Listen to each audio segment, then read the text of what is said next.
Iniciamos este cuarto encuentro, charla de formación litúrgica, en este caso, la Eucaristía en particular.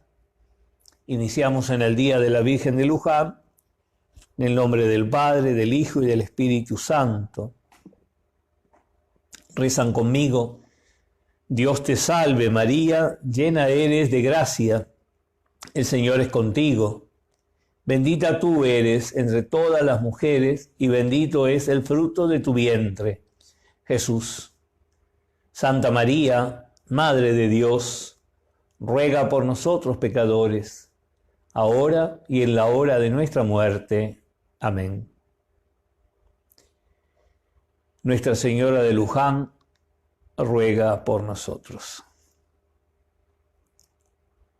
Vamos a seguir adelante entonces y nos encontramos con que hay un título superior que dice primera parte. ¿Primera parte de qué? En el encuentro anterior habíamos dicho que la celebración de la Eucaristía, la misa, tiene dos partes inseparables una de la otra.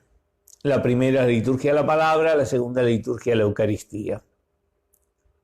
Enmarcadas con unos ritos iniciales, que ya lo hemos visto, y unos ritos finales que los veremos, si Dios quiere, el próximo viernes.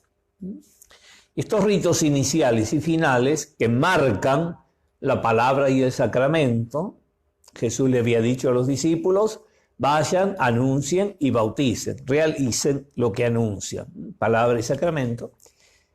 Estos ritos iniciales y finales en alguna ocasión pueden no estar. A ver, un ejemplo: el domingo de Ramos, uno se reúne en otro lugar, bendice los ramos, llega, y entonces la misa comienza simplemente con la oración de la asamblea.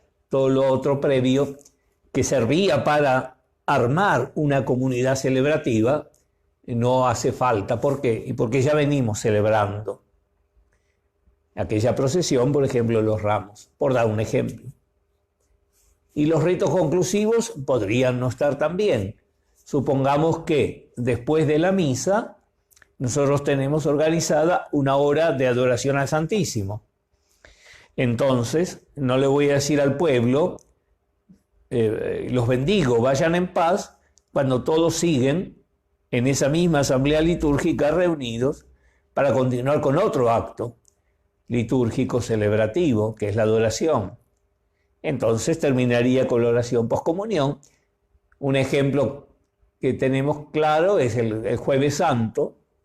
Como continúa, entonces no hay otra cosa. En una celebración, por ejemplo, me estoy adelantando,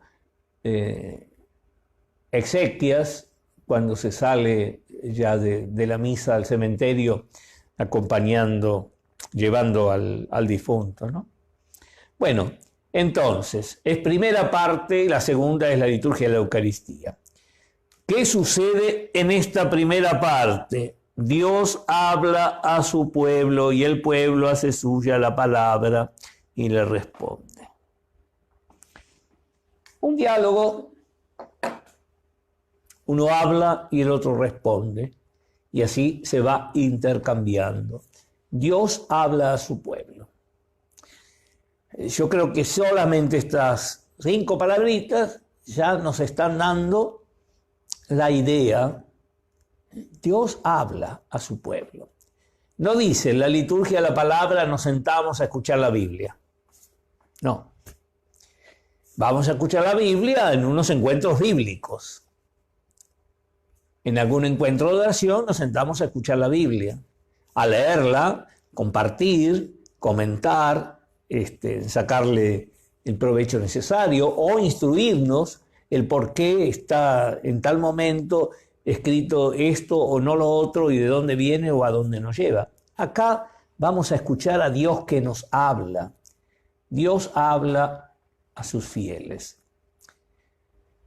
en las lecturas se prepara a los fieles a la mesa, se preparan a los fieles la mesa de la palabra y se abren los tesoros de la Biblia. Y me dice, las lecturas se proclaman desde el ambón. Hay, para otro curso que hagamos más adelante, si todavía tenemos oportunidad de este modo, o presencial, podemos trabajar sobre lo que se llama los lugares de la celebración. Tenemos 3 lugares. Generalmente se habla de uno solo, el altar, el altar, el altar, el altar. Y todavía mal llamado, muchas veces se llama el altar a eso alto, grande, de madera o de mármol con santos y velas y flores que se llama el retablo. El altar es una mesita, hay veces casi como una simple saliente, una repisita en un tremendo retablo. Entonces yo le pregunto a la puerta de la iglesia, a algunos que están ahí, el altar allá, y me señala todo eso grande, que no es el altar. El altar siempre es la mesa, donde se celebra. Pero las lecturas no van en el altar, porque hay 2 mesas. Entonces tienen su mesa propia, que se llama ambón, lugar alto. El ambón. Entonces, y el tercer lugar que forma la celebración es el lugar del que preside, que se llama la sede. Los ritos iniciales se hicieron desde la sede. Muy bien, entonces dijimos, vamos a ver la estructura de la liturgia de la palabra. Y la tenemos acá marcada en 2 momentos. Dios habla a su pueblo, dijimos, y el pueblo le responde. Dios habla y el pueblo responde. Esto está marcado así de una manera más sencilla de entender, pero hay intercambio en el diálogo, no solamente la respuesta viene después, la palabra misma acá ya tiene respuestas. ¿Cómo está formada? Vamos a hablar de una celebración dominical o lo que es un día de solemnidad, que es el grado máximo que tiene la Iglesia de las celebraciones, porque también hay distintos tipos de celebraciones más sencillas, más comprometidas y al máximo. Lo podemos decir en nuestra vida cotidiana, en casa. Una cosa es un día que domingo nos reunimos con algunos, hacemos un asadito o se comen unas pizzas, una fiesta, pero hasta ahí nomás. Puede haber algo un poquito más, ya vienen todos los amigos, un cumpleaños, qué sé yo, y después está la fiesta de casamiento. Bueno, esa viene con todo. Lugar distinto, vestimentas, comida, todo distinto. Tenemos una gradación. La liturgia tiene una gradación. Todos los días no tienen la misma importancia celebrativa. Hay algunos que sí. La máxima es la solemnidad. Y los domingos es solemnidad y otras que veremos en su momento. Entonces, la liturgia de la palabra, las solemnidades, los domingos, tiene este esquema. Una primera proclamación, que llamamos la primera lectura, una respuesta, acá Dios habla, acá respondemos nosotros, con un salmo generalmente, una segunda proclamación, la segunda lectura, una tercera proclamación, el Evangelio. Son 3 proclamaciones y hay respuesta. Dios aquí nos habla. No vaya tan rápido, después vamos a explicarlas. Por ahora es para que ustedes tengan presente el esquema básico. Y después las otras partes, todo esto forma la liturgia de la palabra. La otra parte, ya que tiene más el sentido de respuesta, es la homilía que hace el sacerdote que preside, el silencio que le sigue, la profesión de fe y la oración universal, o también llamada la oración de los fieles. Este es el esquema. La liturgia de la palabra es que se compone de proclamaciones y respuestas. Esto. Muy bien. Había pedido el Concilio Vaticano II que se abran los tesoros de la palabra de Dios a todo el pueblo.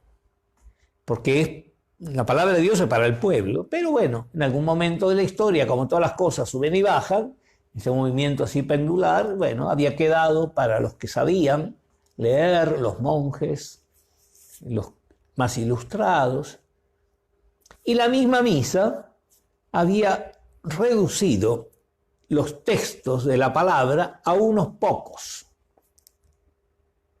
No había tanta variedad de lecturas. La Biblia es muy grande y tiene todo tipo, lo estamos viendo los días que da charla el padre Ariel, ¿no? Entonces, bueno, ¿cómo vamos a hacer? Porque el Vaticano II, los padres conciliares, da la norma: ábranse los tesoros de la Biblia a todo el pueblo de Dios. Y bueno, muchachos, siéntense a trabajar, a ver qué hacemos. Entonces organizaron, algo ya les dijo el otro día el padre, organizaron ciclos, porque todo en un año no se puede, es imposible. Bueno, vamos a hacerlo en un término de 3 años. Entonces tomaron un ciclo que es dominical. ¿Por qué le pusieron 3 y no 4, A, B y C? Porque Mateo, Marcos y Lucas, los 3 evangelios esos, se llaman sinópticos. Son 3 evangelios muy parecidos, en algunos textos paralelos casi iguales, y después algunos tienen los propios, ¿no? Que tiene de Mateo, que no tiene Marcos, o que aparece solo Marcos y en Lucas no, bueno, o viceversa. Pero en general, como que dependen todos de una misma estructura. Bien, entonces, y nos van relatando la vida de Jesús, ¿no? Entonces, muy bien, un ciclo A le vamos a dedicar a leer especialmente, es el año en que estamos ahora, el Evangelio de Mateo, en el ciclo B el de Marcos, en el ciclo C el de Lucas. Estamos ahora este año, el que viene y el otro, y así sucesivamente. Esto es para la lectura dominical. Ya el padre les contó que para leer la Biblia se seleccionó como 3 círculos, ¿no? El más pequeño es para los domingos. Se supone que los cristianos los domingos se reúnen en la iglesia para celebrar la Eucaristía. Entonces, es la mayor cantidad de personas, de miembros de la comunidad del pueblo de Dios, que se reúnen. Entonces, acá hay que dar lo más importante de todo. Lo más importante tiene que estar. Entonces eligieron, fíjense, a un núcleo de lecturas centrales a la inmensa mayoría, a todo el pueblo. Después, podemos dar a este círculo un poco más de apertura y dar lecturas más amplias. Sí, claro. ¿Y a quién se lo vamos a dar? A la lectura ferial, la de los días de semana. Será menos gente la que participa, pero será más abierto la cantidad de textos. Y acá no hicieron 3 ciclos, sino que hicieron 2. Entonces los leccionarios llamamos ferial 1 y 2, o año impar y año par. Entonces ahora que estamos en 2020 estamos leyendo. Estamos en el ciclo A dominical y en el año par para la lectura ferial. Y después el padre les había dicho, hay un círculo más grande todavía para que toda la palabra de Dios, el central, el más amplio y el resto, sea leído. Entonces todo ese otro resto está puesto en la liturgia de las horas.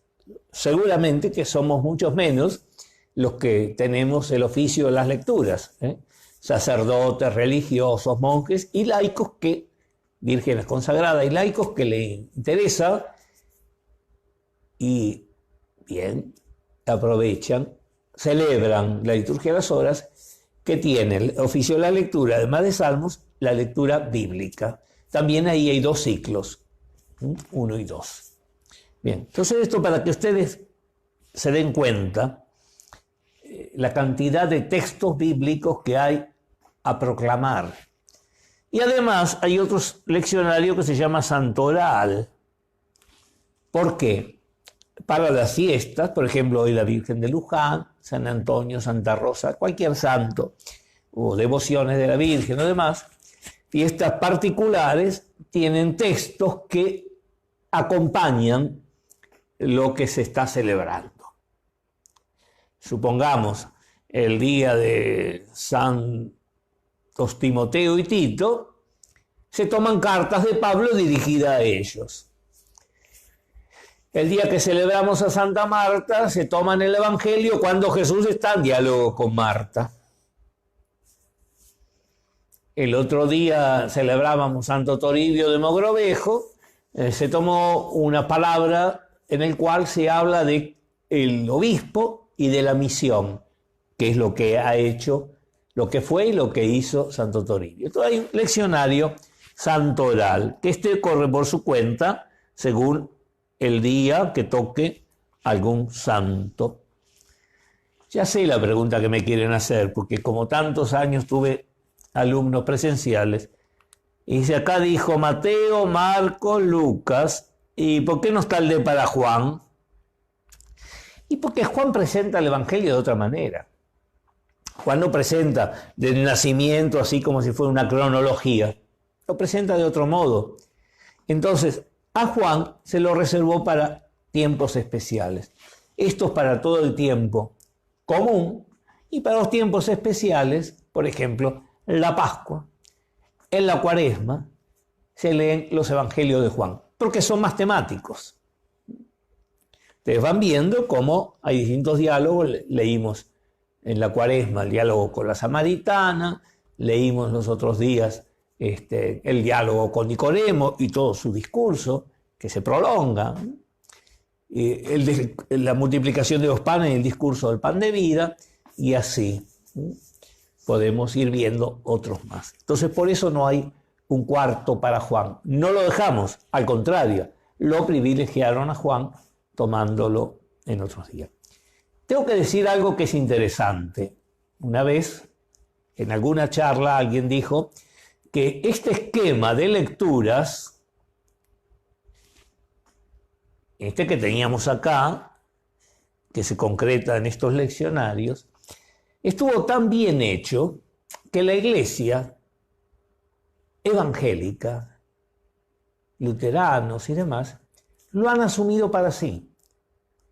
Ustedes hicieron un buen trabajo, nosotros lo vamos a asumir. Hace unos años, ustedes saben que acá a la vuelta de la parroquia, por Esmeralda, hay una iglesia evangélica luterana.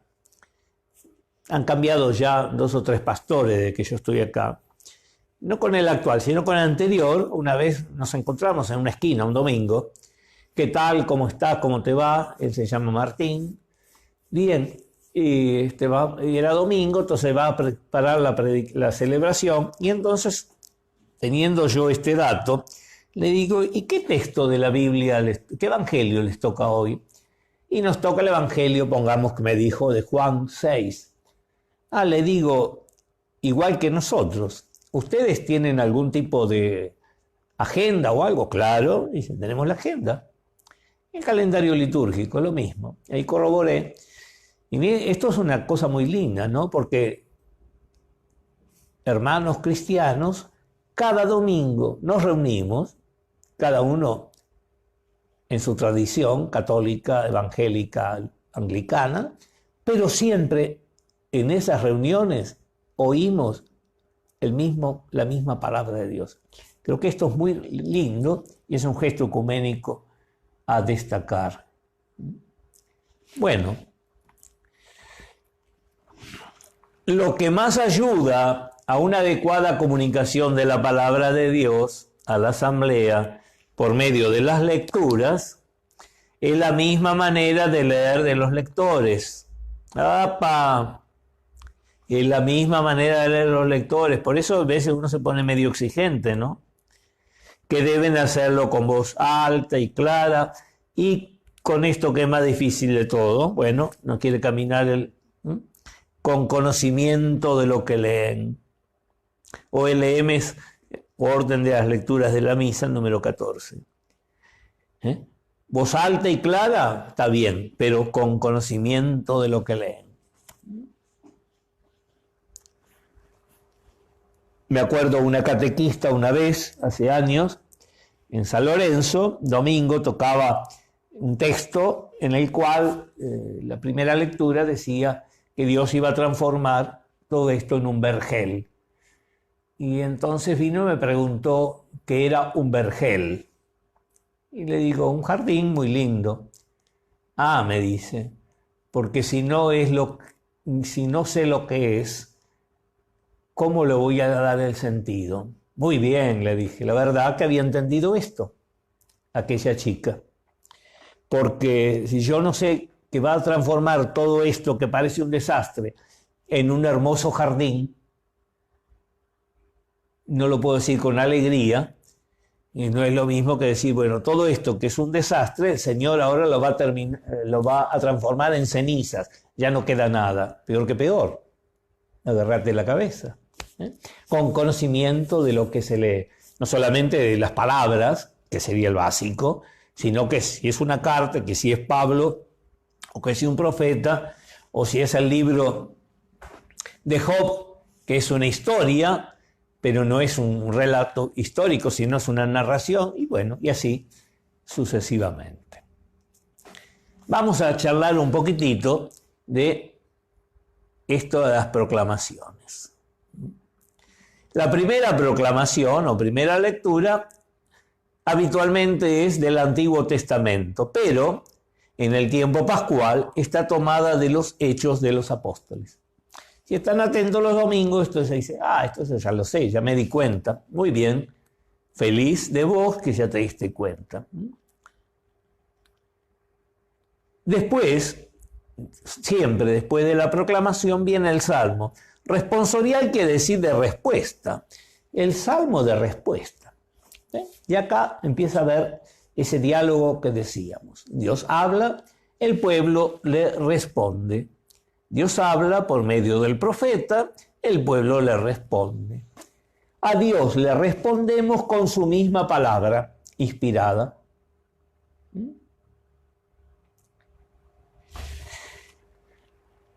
Este salmo es respuesta a esta palabra. Entonces acá tiene que haber un diálogo, tiene que estar en el mismo espíritu. No me alcanza con que después de la lectura yo cante un salmo. A mí me gusta el salmo, con qué pagaré al Señor todo el bien que me hizo, el 115. Pero la lectura no habló de nada como para que yo de respuesta le diga a Dios, te agradezco por todas las cosas buenas que hiciste. Entonces, no lo puedo cantar siempre, indistintamente en cualquier misa. Alguna vez sí. No, ¿qué pasa? Que a mí me gusta piedad, Señor, pecamos contra ti. El Salmo 50. Muy bien, cuando la lectura hable de algún pecado, de algún reconocimiento de la culpa del pueblo de Dios, como a veces aparece, estará justo, porque allá se dice algo y yo digo lo mismo, me asocio. La lectura me trae una oración penitencial del pueblo de Dios reconociendo el haber abandonado los mandamientos, el no haber sido fiel a la alianza y qué sé yo. Y mientras está leyéndose eso, yo me acuerdo. ¿Y qué hice? Con las promesas bautismales, con los mandamientos. Yo también estoy en la misma. Entonces, como respuesta le digo, misericordia, Señor, hemos pecado.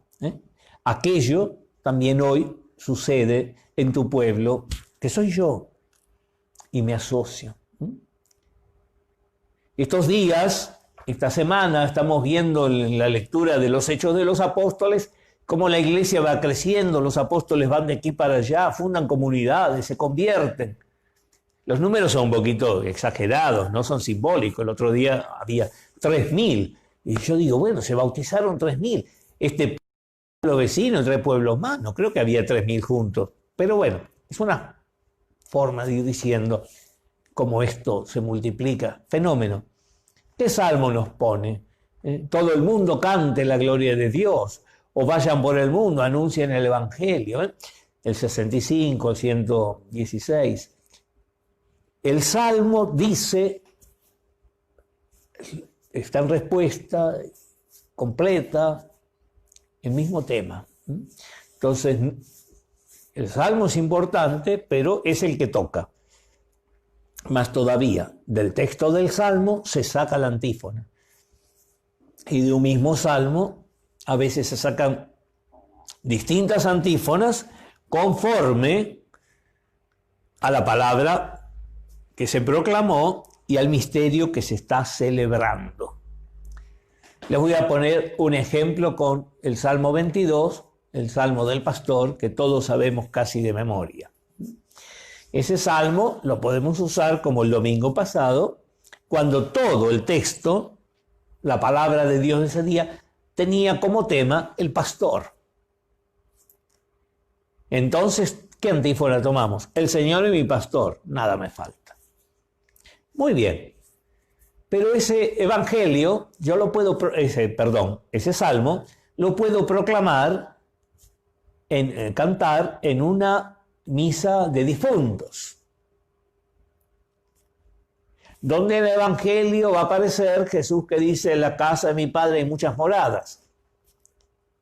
Entonces, cantaré el mismo salmo, pero la antífona no va a ser el Señor de mi pastor, será habitaré en la casa del Señor por siempre.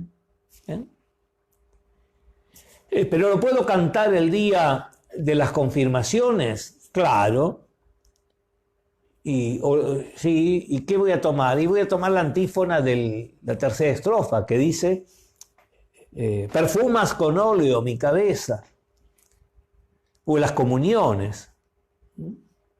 Bueno, son ejemplos así rápidos que les voy dando para que comprendan que la proclamación, Dios nos dice, y el Salmo, nosotros le respondemos. Bien, parece que voy a tener que comprarle pilas nuevas. Bien, la segunda lectura o proclamación está tomada de las cartas apostólicas o del libro del Apocalipsis. Es Nuevo Testamento, acá es Antiguo Testamento, acá es Nuevo Testamento, pero no los Hechos. Y acá pongo cartas, también entraría carta a los Hebreos, que no es de Pablo, las cartas de Pablo, de Juan, de Pedro, las que fueren. Esta segunda lectura no tiene, salvo algunos días, no tiene relación general con todo el resto. Es una lectura que se va leyendo para ir formándose. Y se lee una lectura semicontinua, a lo mejor durante 8 o 10 domingos. Tomamos una carta de Pablo y vamos leyendo. Semicontinua decimos porque algún párrafo se saltea. No es exactamente completa la lectura de la carta, pero las partes más significativas sí son proclamadas. La tercera proclamación es el Evangelio. Muy bien.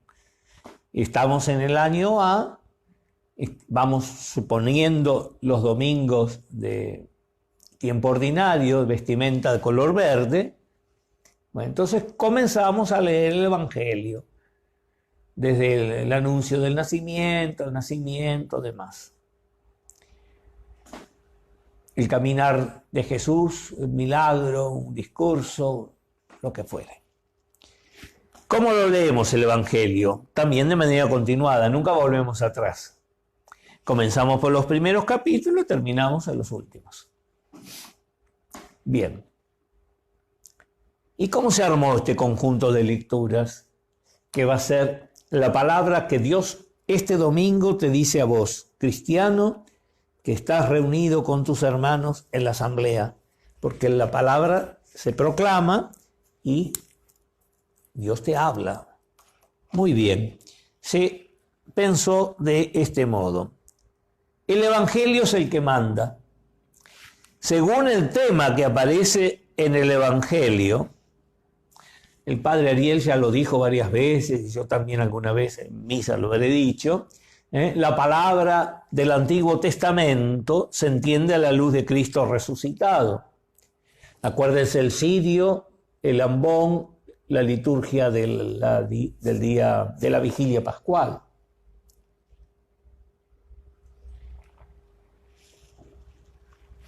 Entonces, conforme al evangelio que toca, los biblistas han buscado la lectura que corresponda. Un ejemplo ya lo tiene el mismo evangelio de San Marcos, de San Mateo. Muchas veces el evangelio encontramos que dice, esto sucedió para que se cumpliera la escritura que dice, y transcribe. Y tú, Belén de Judá, no eres la menor. Ya está hecho por la misma palabra de Dios el tema. Entonces, el evangelio va a dar luz a algún texto de acá, del Antiguo Testamento. Ese es el que se toma. Y como dijimos antes, el salmo que responde tiene que ver con esto, pero indirectamente tiene que ver con el evangelio. El domingo pasado el salmo era el Señor mi pastor, pero acá también hablaba de pastoreo y el evangelio era que Jesús se proclama pastor. Esto lo digo porque muchas parroquias tienen la costumbre, a mi modo particular innecesaria, de hacer un guión para todas las lecturas y quieren explicar de antemano lo que la lectura va a decir. Y entonces se ponen a trabajar indistintamente una de otra. Hay que trabajarlo todo en conjunto, si fuera el caso. Si no parto del evangelio, no entiendo el resto. Pero padre, ¿cómo va a decir que está en contra de...? Sí, se los digo. Y le voy a dar un ejemplo. A ninguno nos gustaría ir al cine y que mientras el acomodador nos está llevando a la butaca que corresponde, me diga, la película es muy linda, pero al final la suegra termina muriendo, aunque todo da que no, pero sí termina muriendo. Porque la envenena, ¿sabe quién? Pará, le diría yo. Yo vine al cine a ver la película, no vos que me cuentes. A la salida, vos contás lo otro en todo caso. Pero antes que empiece. Entonces, vamos a escuchar hoy al profeta que nos dice que no te diga nada. Porque quien te lo tiene que decir es el profeta. Vamos a escuchar a San Pablo que... San Pablo te lo va a decir. En todo caso, tendrías que decir, bueno, atención, vamos a escuchar la palabra de Dios. Y hoy se plantea un tema que también nos está siendo candente en nuestra comunidad. La palabra de Dios nos va a dar una respuesta. Atentos. Ah, bueno, si es así, sí. Porque no me dijo nada, pero me avisó. Entonces se peleaban entre ellos, yo soy de Pablo, yo soy de Apolo, yo soy de Pedro, yo soy... Y Pablo dice, pero por favor, no es Cristo el que murió por ustedes. Entonces sí, pero va a decir, como en la parroquia están ahí, que el grupo 1 con el grupo 2, con los verdes, con los azules, con los colorados, están todos discutiendo, fíjense que San Pablo dice que no está bien. No, señor, no se lo tengo que decir. En todo caso lo tendrá que descubrir. Y si no lo descubre, después está la homilía que les podrá ayudar a bajar la palabra de Dios al hoy de tu vida y de tu comunidad. Bueno, acá también hay otro tipo de respuestas, más allá del Salmo. ¿Por qué? Después de la palabra, el lector dijo, palabra de Dios, te alabamos, Señor. No dijimos, gracias, lector. Gracias, lectora, te alabamos, Señor. Respuesta a Dios. Y lo mismo con la segunda, en el Evangelio es Cristo. Gloria a ti, Señor Jesús. Bien. Vamos a dejar esto porque el tiempo va pasando y les voy a leer un párrafo número 10 de la introducción. Todos los libros litúrgicos tienen una introducción que son muy ricas sobre la conexión que tiene la palabra de Dios con el misterio eucarístico. Esto que estamos haciendo nosotros. Las dos mesas. Y dice así: la Iglesia, con una misma veneración, aunque no con el mismo culto, venera la palabra de Dios y el misterio eucarístico, y quiere y sanciona que siempre y en todas partes imite este proceder, ya que, movida por el ejemplo de Jesús, que es el fundador de la Iglesia, nunca ha dejado de celebrar el misterio pascual, reuniéndose para leer todo lo que se refiere a él en la Escritura. ¿Se acuerdan lo que dice el Evangelio de Maús que leímos hace 2 domingos? Les explicó todo lo que se refiere a él. Y ejerciendo la obra de la salvación por medio del memorial y los sacramentos. Palabra y sacramento. Leer y ejercer la obra de la salvación. Puesto que los sacramentos de la fe son sacramentos de la fe y de ellos proceden, mejor dicho, de la palabra, y de la misma palabra de Dios que proceden se nutren. Alimentada espiritualmente en esta doble mesa, la Iglesia progresa en su conocimiento gracias a una y su santificación gracias a la otra. En efecto, la palabra de Dios, en ella se proclama la alianza divina, mientras que en la Eucaristía se renueva la alianza, nueva y eterna. En la palabra se evoca la historia de la salvación mediante el sonido de palabras. En la Eucaristía, la misma historia es presentada a través de signos sacramentales de la liturgia. Conviene entonces, dice, tener siempre en cuenta que la palabra de Dios, leída y anunciada por la Iglesia en la liturgia, conduce, por decirlo así, al sacrificio de la alianza y al banquete de la gracia, es decir, a la Eucaristía como a su propio fin. Por consiguiente, en la celebración de la misa, en la cual se escucha la palabra y se ofrece y recibe la Eucaristía, constituye un solo acto de culto, lo que yo decía al comienzo, en el cual se ofrece a Dios el sacrificio de alabanza y se confiere al hombre la plenitud de la redención. Para alabanza y gloria de tu nombre, para nuestro bien y el de toda su santa Iglesia. Palabras que repetimos 100 millones de veces y que es bueno que le hagamos caer la ficha. Muy bien. Esta palabra que fue dicha es la palabra de Dios hoy. No son 3 textos independientes que... No, este es el conjunto. La palabra de Dios hoy es esto. Nos dice esto a partir de este, podríamos decir, si se pudiera decir, collage de lecturas. Pero es esta.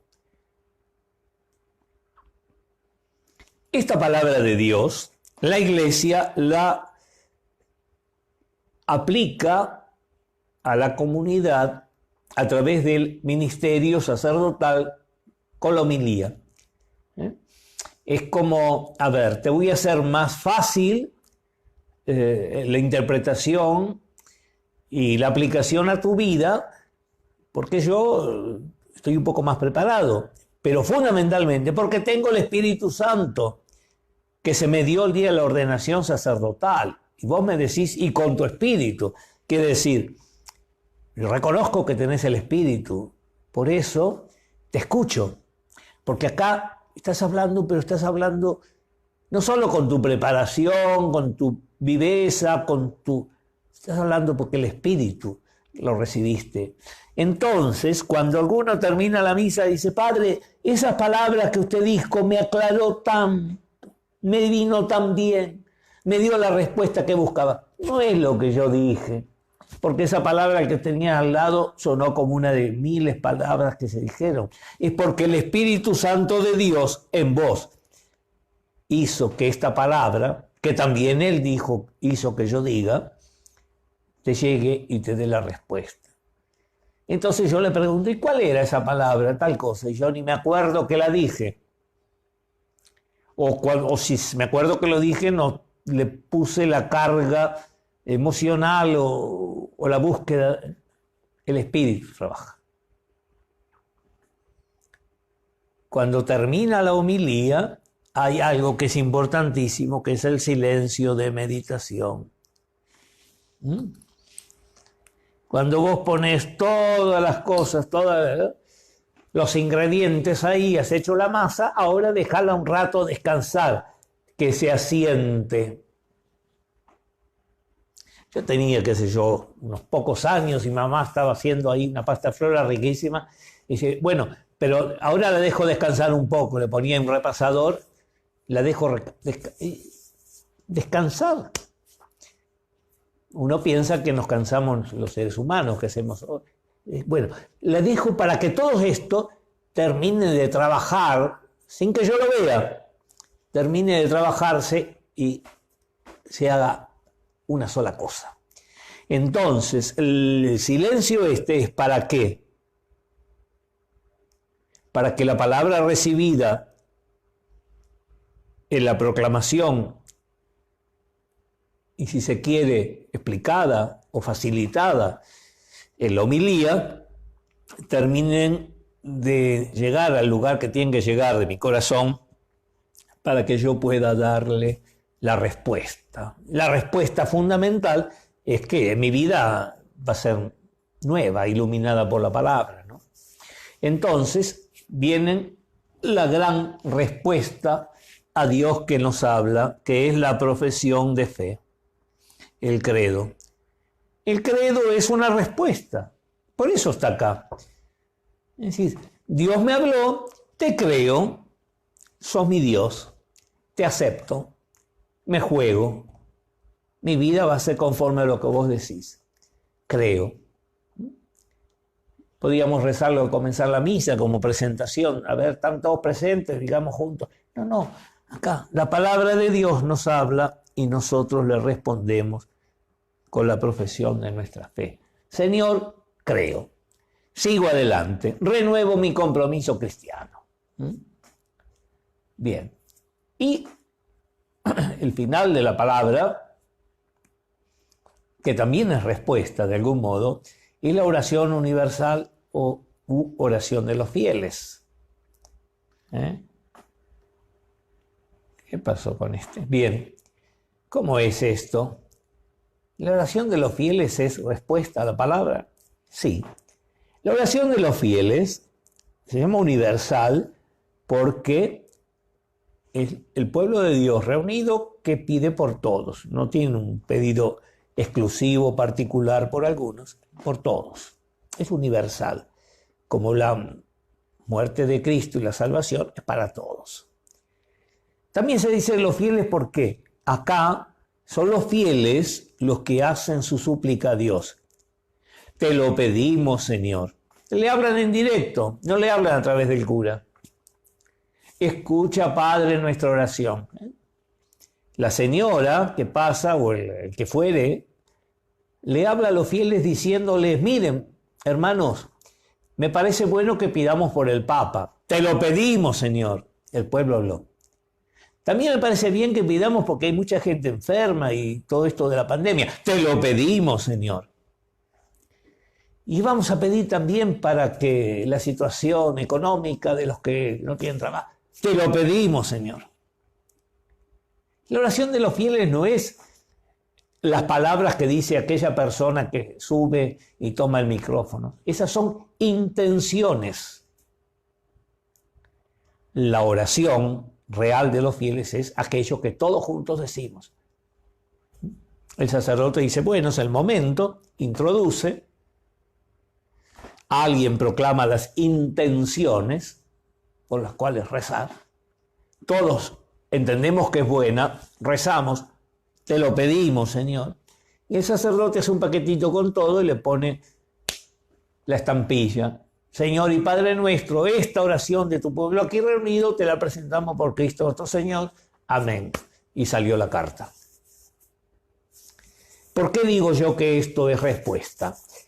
Porque si yo no creo que Dios es Dios, si yo no creo las maravillas que Dios hizo por nosotros, que están manifestadas en los textos bíblicos que escuché, ¿qué le voy a ir a pedir? Si yo no creo que mi suegro tiene plata, no le voy a pedir a ver si no me da unos pesos o quiero cambiar el auto. Si es un tirado, ¿qué le voy a ir a pedir? Pero yo sé que tiene el viejo. Entonces voy y lo mangueo. Estoy haciendo una profesión de fe ahí, en que el suegro tenía plata guardada. ¿Ven? Si yo creo que Dios es Dios y que todo eso bueno hizo por los demás, le puedo decir tranquilamente, bueno, ahora soy yo el que estoy necesitado y como vos podés ayudar, yo te pido que ayudes. Y te muestro cuáles son, a mi criterio, hoy las necesidades más urgentes. Te las presento y confío que vos, que podés, vas a atenderlas y resolverlas. Ven que es una respuesta, es un acto de fe en Dios. Si yo no creyera que Dios es Dios y que nada va a poder hacer, entonces ¿para qué voy a ir a pedir? No tiene sentido pedir. Bueno, este encuentro va a durar hasta las 12, porque si mi amigo de ayer se extendió, yo no quiero ser menos. Y ustedes tienen paciencia y a mí me falta mucho. Total, es fácil. Acá uno se levanta, apaga la compu, se va. No es como en clase cuando los alumnos se ponen la campera, empiezan a armar su valija y entonces el profesor se siente que lo están apurando. Acá yo estoy hablando solo, ustedes pueden cortar todo y irse a su casa y me dejan hablando solo. Creo que no, porque yo los conozco. Bueno, el sínodo de los obispos, que cada 4 años se celebra en Roma, va tomando distintos temas. Hace unos años, siendo Papa Benedicto XVI, tocó el tema de la palabra de Dios. Cuando termina el sínodo, los padres sinodales hacen una propuesta, elevan un documento final de todo lo que se ha trabajado y generalmente el Santo Padre, a partir de eso, porque el sínodo es un grupo de personas que se reúnen para ayudar al Papa en el estudio de algún tema, entonces él toma eso y pone lo suyo y saca un documento que generalmente se llama exhortación apostólica, y Benedicto, después del sínodo de la palabra, sacó la exhortación apostólica Verbum Domini, palabra del Señor. Bien, yo tomé algunos que otros números, nada más. Está para que la lea todo el mundo. En la celebración de la misa, los fieles forman una nación santa, el pueblo adquirida por Dios y el sacerdocio real para dar gracias a Dios y ofrecer, no solo por manos del sacerdote, sino juntamente con él, la víctima inmaculada, y aprender a ofrecerse a sí mismo. Procuren, por tanto, manifestar eso por medio de un profundo sentido religioso y por la caridad hacia los hermanos que participan en la misma celebración. Presupuesto general. Eviten toda apariencia de singularidad o división, teniendo presente que tienen un único Padre en el cielo y por tanto son todos hermanos entre sí. Formen un solo cuerpo escuchando la palabra de Dios, tomando parte en las oraciones y el canto, y principalmente en la común ofrenda del sacrificio y en la común participación de la mesa del Señor. Esta unidad se manifiesta perfectamente cuando los fieles observan comunitariamente los gestos y las posturas. Otro tema interesantísimo. Como la celebración de la misa es por naturaleza comunitaria, los diálogos entre los celebrantes y los fieles reunidos y las aclamaciones tienen gran fuerza. No solo son signos externos de la celebración común, sino que favorecen y realizan la comunión entre el sacerdote y el pueblo. La liturgia es un lugar privilegiado de la palabra de Dios, tiene este subtítulo. Al considerar la Iglesia como casa de la palabra, se ha de prestar atención ante todo a la Sagrada Liturgia. Este es el ámbito privilegiado en el que Dios nos habla en nuestra vida. Habla hoy a su pueblo, que escucha y responde. Ámbito privilegiado. Todo acto litúrgico está por su naturaleza empapado de la Sagrada Liturgia. La importancia de la Sagrada Liturgia, de la Sagrada Escritura en la liturgia es máxima. De ella se toman las lecturas que se explican en la homilía y los salmos que se cantan. Las preces, oraciones y cánticos litúrgicos están impregnados de su aliento y su inspiración. De ella reciben su significado las acciones y los signos. Cristo mismo está presente en su palabra, pues Él mismo es el que nos habla cuando se lee en la Iglesia las Sagradas Escrituras. La celebración litúrgica se convierte en una continua, plena y eficaz exposición de la palabra de Dios. La palabra de Dios, expuesta continuamente en la liturgia, es siempre viva y eficaz. La Iglesia siempre ha sido consciente de que, en el acto litúrgico, la palabra de Dios va acompañada por la íntima acción del Espíritu Santo que la hace operante en el corazón de los fieles. En realidad, gracias a la presencia del Paráclito, la palabra de Dios se convierte en fundamento de la acción litúrgica, norma y ayuda de toda la vida. Por consiguiente, la acción del Espíritu va recordando en el corazón de cada uno, va recordando en el corazón de cada uno aquellas cosas que en la proclamación de la palabra de Dios son leídas para que toda la asamblea de los fieles, y considerando la unidad de todos, fomenta asimismo la diversidad de carismas y proporciona la multiplicidad de las actuaciones.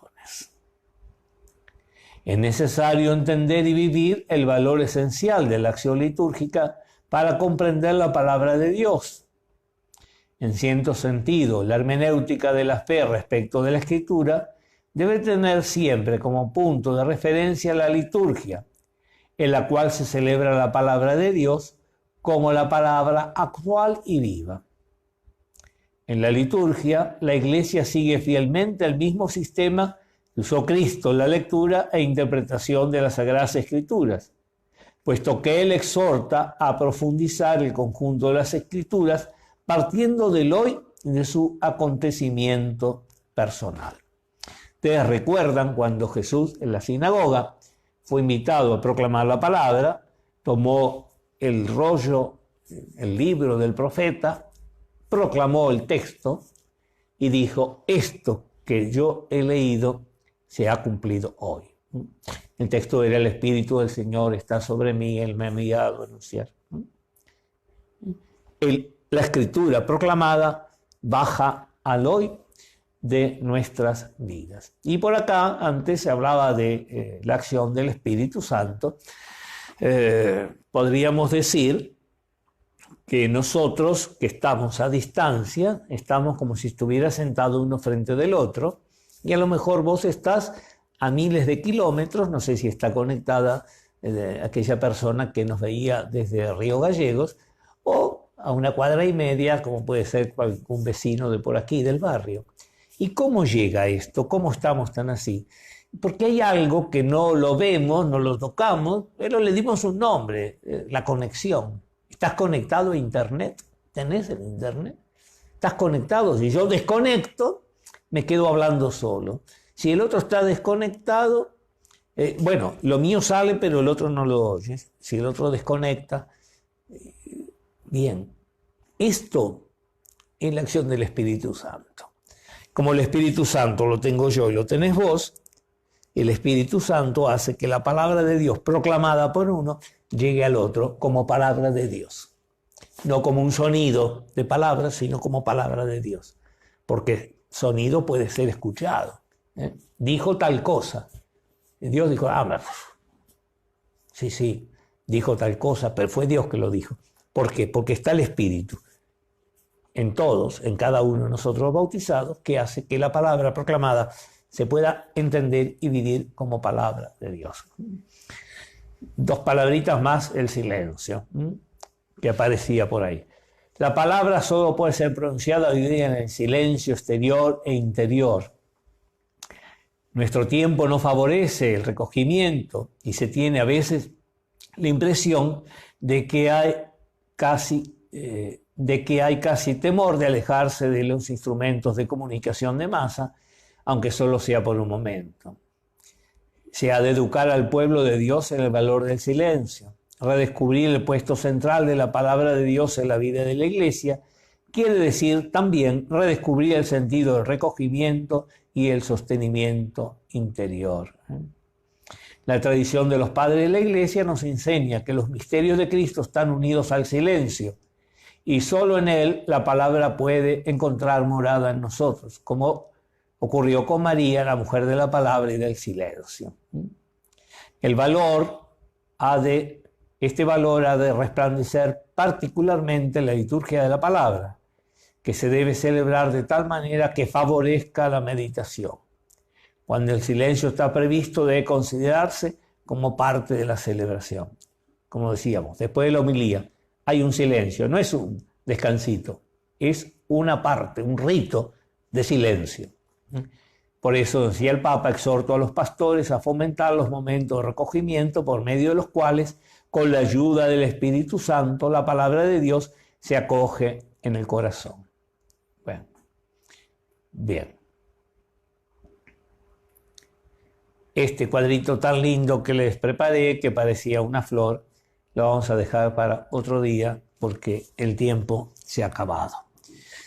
Gracias la paciencia que me tuvieron los que todavía no desconectaron, y antes que desconecten le damos gracias al Señor, que en su palabra siempre se hace presente en la soledad de la lectura particular en casa o en la solemnidad de una proclamación litúrgica. Que esa palabra que oímos cada día profundice más en nuestra vida y nos haga vivir como verdaderos hombres y mujeres de la palabra. Decimos juntos gloria al Padre, al Hijo y al Espíritu Santo, como era en el principio, ahora y siempre, y por los siglos de los siglos. Amén.